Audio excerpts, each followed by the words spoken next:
Hey, good morning. How are you? This is Jill, and we're going over the Bible book. It's Good Friday 2020, and it's still a Good Friday because Jesus died for us. He loves you, He loves me, He gave His life for us. So thank you, God. And not only did He die for us, but He's going to rise again 3 days later. So I'm going to switch from Acts to Mark. Um, I've already read through my Matthew sketches or doodles or scribbles. So I thought I'd just do the end of Mark, the crucifixion and resurrection. Mark, Luke, and John. So Mark 14:32. Then they came to a place which was named Gethsemane, and he said to his disciples, "Sit here while I pray." So Jesus is telling, I should write Jesus right here, and disciples, Jesus is telling them, wait here while I pray. I think this is after the Last Supper, I'm not sure. And he took Peter, James, and John with him. Peter, James, John. And he began to be troubled and deeply distressed. Or maybe those are the other disciples, and here's Peter, James, and John. Then he said to them, "My soul is exceedingly, abundantly, greatly sorrowful, sad, even to death. My soul is exceedingly sorrowful, even to death. Stay here and watch." Peter, James, and John. He went a little farther and fell on the ground and prayed that if it were possible, the hour might pass from him. And he said, "Might this hour pass? Do I have to do this?" He fell on the ground and prayed, "Father, all things are possible for you. Take this cup away from me. Nevertheless, not what I will, but what you will." So this is really hard for Jesus. He knows that he's going to be suffer and die. And he said, "Father, do I have to go through this, or can you take this from me? Whatever you will." So that should be our prayer. Mark 14:36. And there's, "God, take our cup. Take the cup from us. Whatever your will." Then he came and found them sleeping and said to Peter, "Simon, are you sleeping? Couldn't you watch 1 hour?" So Jesus scolding them. And then it goes, "Watch and pray lest you enter into temptation," or something wants to get you, tempt you, or take you away from God. "The spirit is willing, but the flesh is weak. So the inside of us is willing, but the outside of us is weak. So watch and pray lest you go into temptation."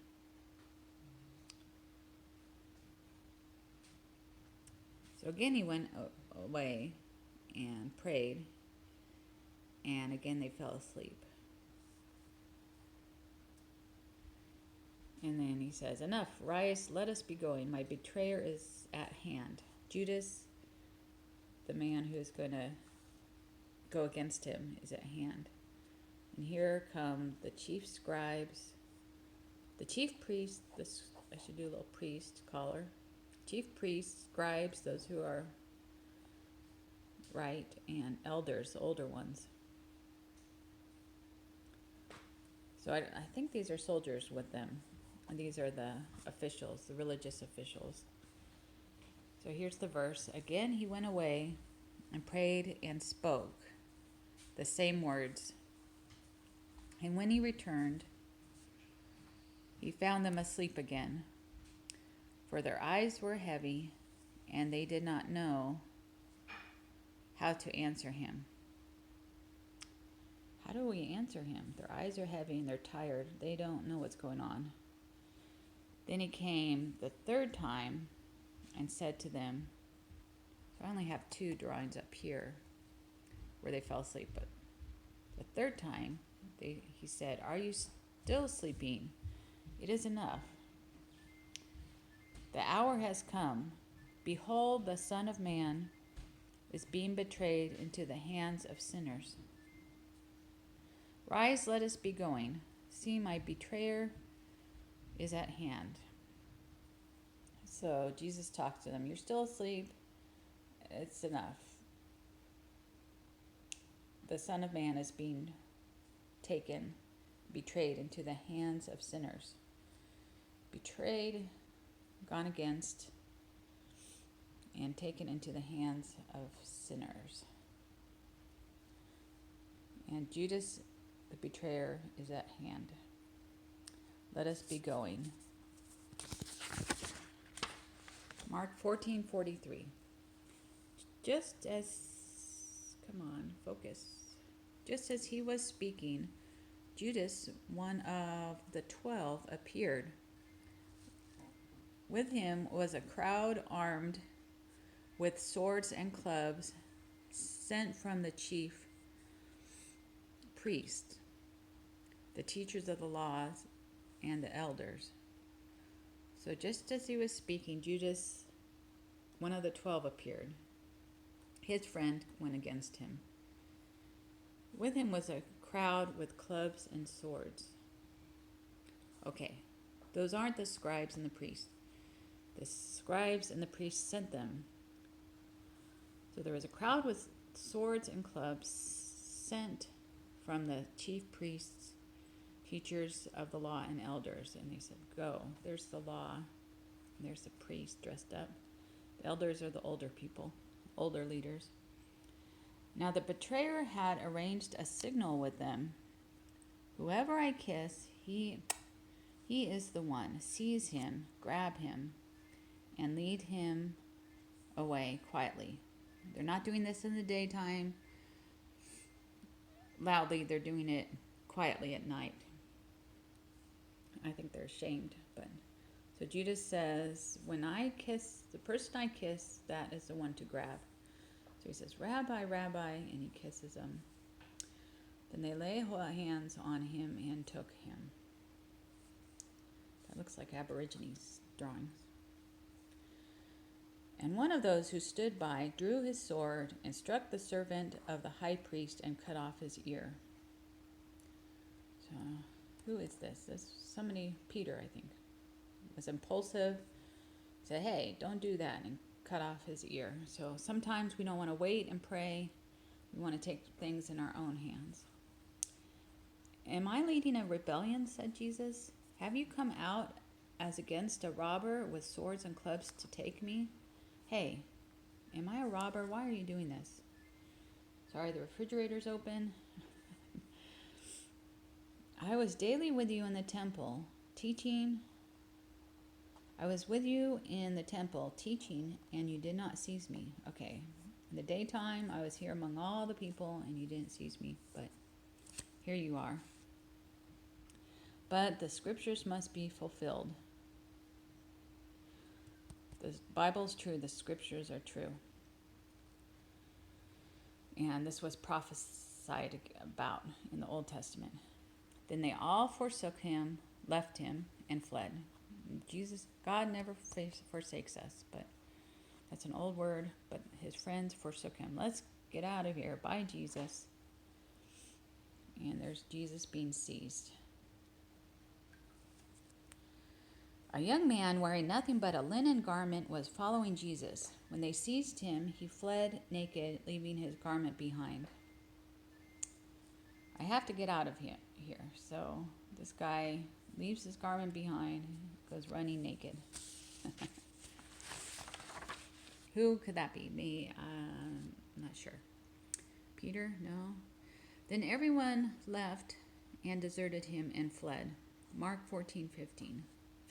So I read the Bible twice, so this is a second picture of everybody leaving Jesus.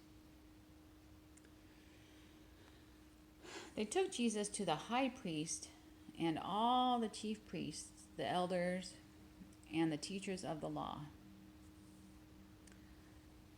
came together. Peter followed him. Okay, they took Jesus to the high priest, and all the chief priests, the elders, and the teachers of the law came together. Peter followed him at a distance, right into the courtyard of the high priest. There he sat with the guards and warmed himself at the fire. So we'll read more about Peter in Acts. He was a confused Christian and did some crazy things, but then he became a great leader. So here's the courtyard of the high priest, and they brought Jesus to the high priest. And Peter was hanging out with the guards and warmed himself by the fire.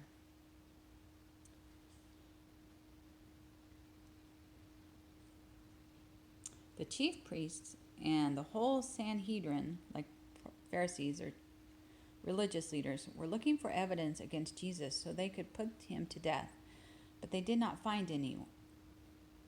Where's the evidence? Why are you mad at Jesus? Why do you want to put him to death? The Jewish leaders are looking for evidence. There is none.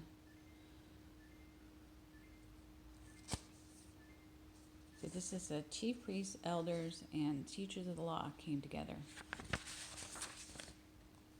Mark 14:56. Many testified falsely against him, but their statements did not agree. Then some stood up and gave this false testimony against him. It's not true what they witnessed, what they're saying. False testimony, false story. We heard him say, I will destroy this temple made with human hands, and in 3 days will build another not made with hands. So I will destroy this temple made with human hands in 3 days and build another not made with hands. Jesus, I don't think he said that. And yet even their testimonies did not agree. Jesus did this. Their statements did not agree. No, Jesus did this. They were against each other, even though it was supposed to be together against Jesus, but they conflicted. Their stories conflicted. It wasn't true. Yet even their testimonies did not agree. They don't agree with each other. Their testimonies do not agree. Their stories do not agree. Then the high priest stood up before them and asked Jesus, Are you not going to answer? What is this testimony that these men are bringing against you? Aren't you going to talk?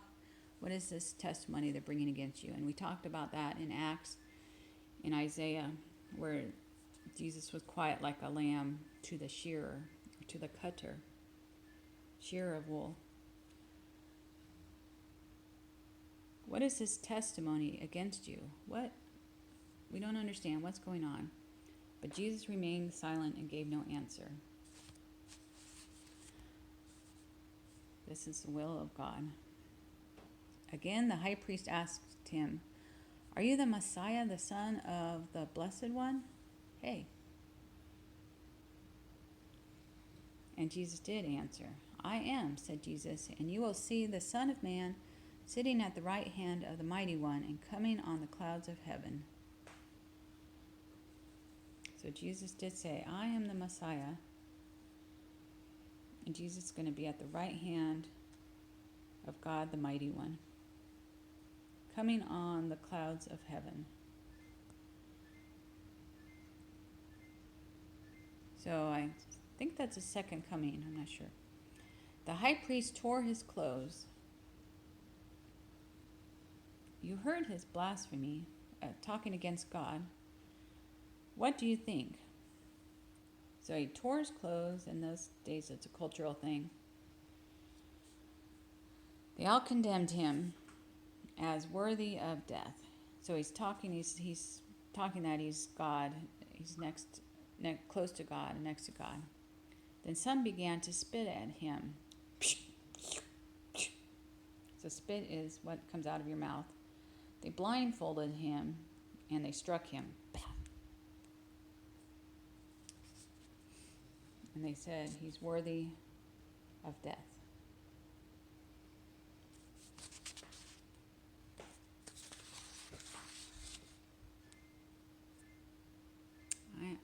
sorry, I need a manicure. Mark 15:27. They crucified 2 rebels with him, one on his right and one on his left, and those who passed by blasphemed him, talked against him, wagging their heads like a dog wags its tail, and saying, so 12 to 3, it was dark. We'll go to that in a minute. So you who are going to destroy the temple and build it in 3 days, come down from the cross and save yourself. So they're shaking their heads, wagging their heads. Let this Messiah, this King of Israel, come down from the cross that we may see and believe. So those crucified with him also heaped insults on him. At noon, darkness came over the whole land until 3 p.m. Jesus cried out in a loud voice, Eloi, Eloi, lema sabachthani, I'm not sure, which means, my God, why have you forsaken me?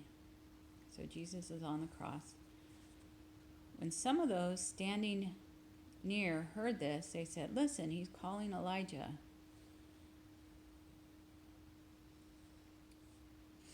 So listen, he's calling for Elijah, but it says Eloi, Eloi, Eloi, Eloi. Someone ran, maybe we think God's forsaken us, but he's still here. Someone ran, filled a sponge with wine vinegar, put it on a staff, and offered it to Jesus to drink. Now leave him alone. Let's see if Elijah comes to take him down, he said. With a loud cry, Jesus breathed his last.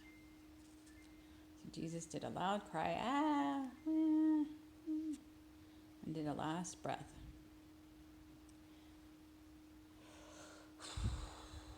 Last breath, death breath.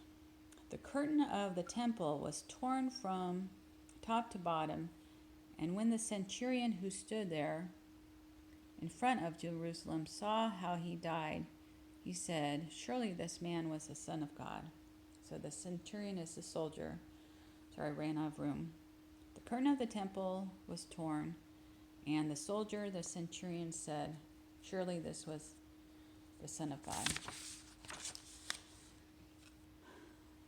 Some women were watching from a distance. Among them were Mary Magdalene, Mary the mother of James the younger, and of Joseph, and Salome.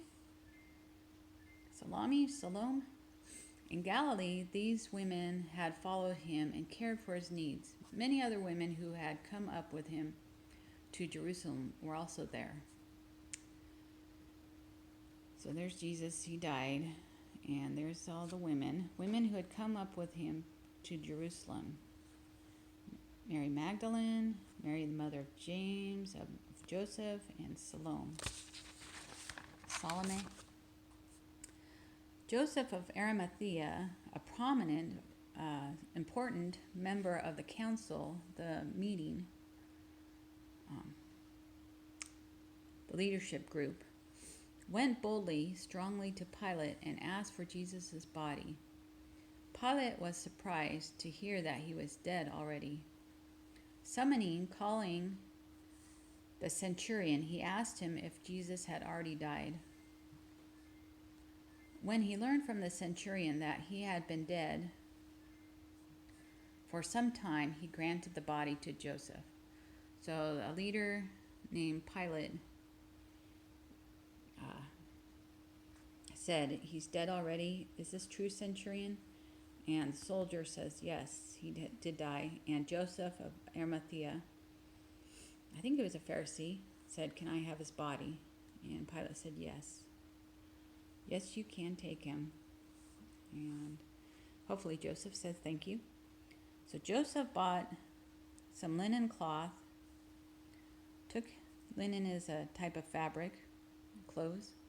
Took down the body, wrapped it in the linen, and placed it in a tomb cut out of rock. So here's a linen cloth right there.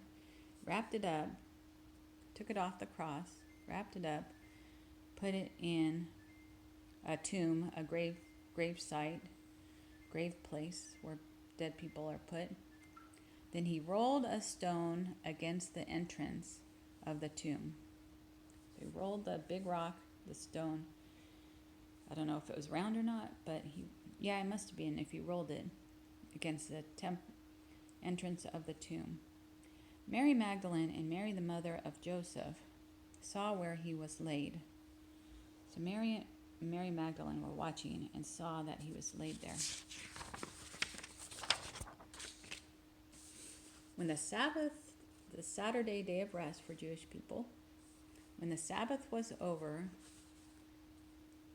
Mary Magdalene, Mary the mother of James, and Salome bought spices so that they might go to anoint Jesus's body. Spices are different fragrances or smells or herbs.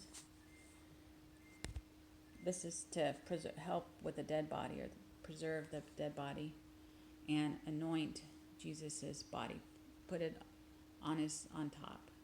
Put it on him. The spices on him. So the Sabbath passed. Very early in the morning, on the first day of the week, they came to the tomb where the sun had risen, and they said among themselves, so the first day of the week, Sunday, Monday, Tuesday, Wednesday, Thursday, Friday, Saturday. Who will roll, and some people say Monday is the first day of the week. I'm not sure. Maybe in Judaism. Who will roll away the stone from the door of the tomb for us? It's very early in the morning, and here come the ladies with their spices. Hey, but that's important. But when they looked up, they saw that the stone had been rolled away, for it was very large. And entering the tomb, they saw a young man clothed in a long white robe sitting on the right side. And they were alarmed or surprised. So he was young. That's interesting. But he said to them, "Do not be alarmed or surprised. You seek Jesus of Nazareth." That's the place where he's from. He was crucified. He is risen. He is not here. See the place where they laid him, where they put him. But go tell his disciples and Peter that he is going before you into Galilee. There you will see him as he said to you. Mark 16:6. So a young man in a white robe was sitting there on the right side. And he said, look at the place where they lay there. He's not there. He's risen. Tell the disciples and Peter, Jesus is risen. So they go to Peter and the disciples, and Jesus is going to go to Galilee before you. Probably like, what in the world? Mark 16:10. No way. Yes way. Mary Magdalene went and told those, ... means there's so more words there. Went and told those who had been with